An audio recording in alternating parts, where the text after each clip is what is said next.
Hello, this is Tova, your host of Inclusion Revolution, welcoming you for another week of interesting and revolutionary ideas around inclusion of persons with disabilities in our community.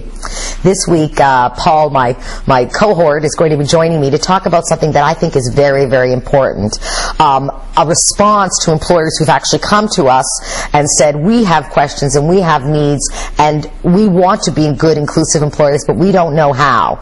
So, Paul, let's start from the beginning, because I know that you had received some inquiries from a number of employers that we've reached out with and talked to about challenges around inclusion of persons with disabilities. What were some of the things that were coming to us in terms of curious to hear more about or to learn more about, or issues they're facing?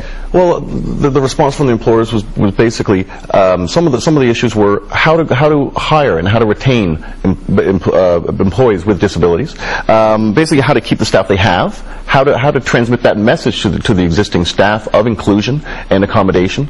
Really, how to find resources in support of integrating the people within the workforce, and educational opportunities. What really can be done to support not just the person with disability, obviously, but you mean education for the coworkers, exactly, and the management, including that person with disability. Exactly. Right, and these are all great questions, and really these are questions everyone should have as a hirer or a decision maker around hiring people from all diverse communities, certainly not exclusively persons with disabilities.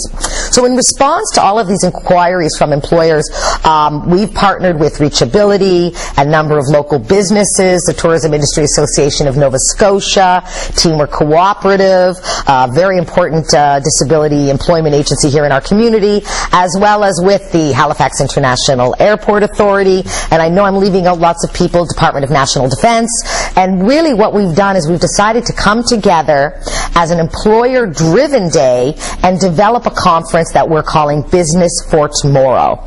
Now this conference, I believe, Paul, is going to be held at the World Trade and Convention Center. Correct. On March 30th, which is a Monday, in hopes of as many hiring people and employers to attend. Now I do know it's limited in terms of who can attend, but I thought we should tell our listeners a little bit about that day and tell them why we think it's so important and so revolutionary in a sense that we're really going to the employers and answering some of their questions, because as you know, Paul, and I've said it to you before, but I really believe that there's a disconnect between the development of persons with disabilities to prepare them for the workplace and some of those unique challenges, but we don't do a very good job at preparing the employers, the hirers, and the coworkers, which, as you know, is why I'm so dedicated to disability awareness training. Exactly, and it's got to be a teamwork approach. It has to be both the employer and the person with the disabilities having this, basically the same education and getting the same information in order to make that process work effectively. Absolutely. I always say best person for the job,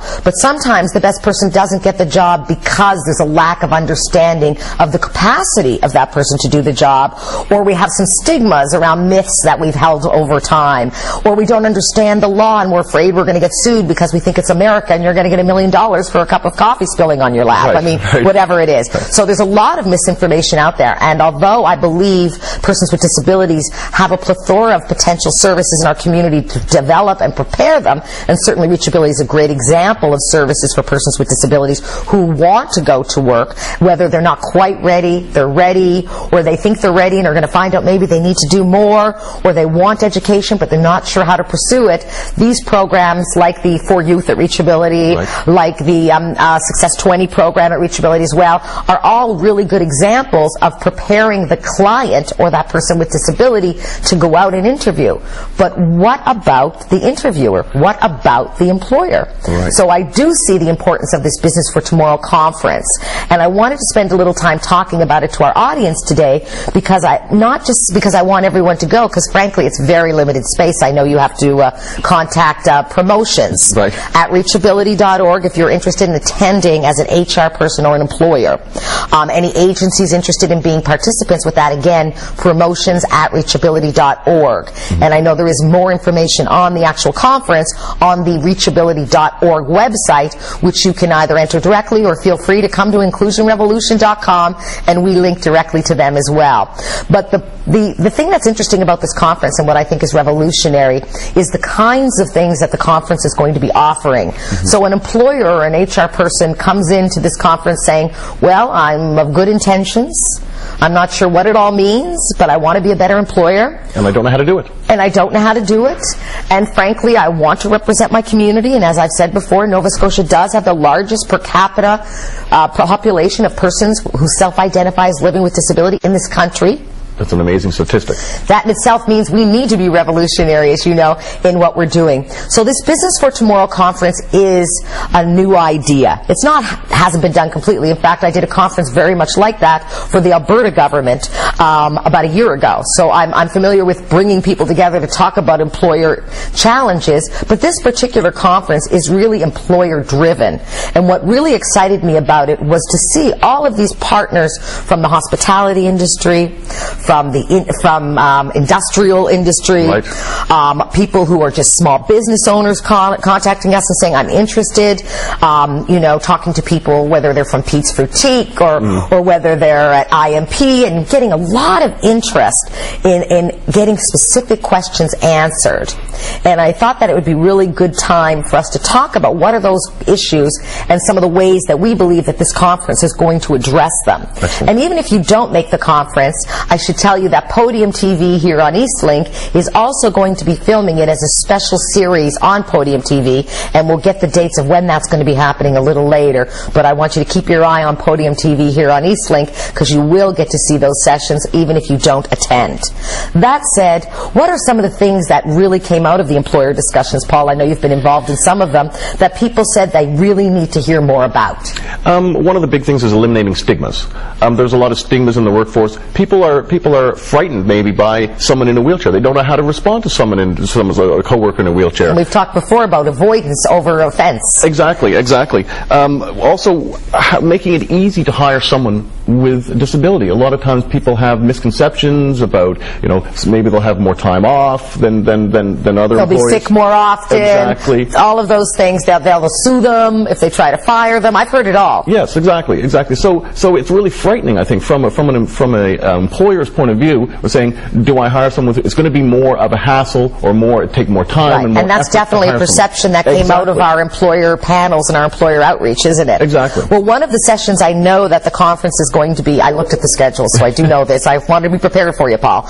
But one of the sessions that I think really addresses that specifically is the session that's going to be going on around dispelling myths. Excellent. A great example is one you just brought up. There is a myth out there that people who live with disabilities and are employed tend to have more sick days.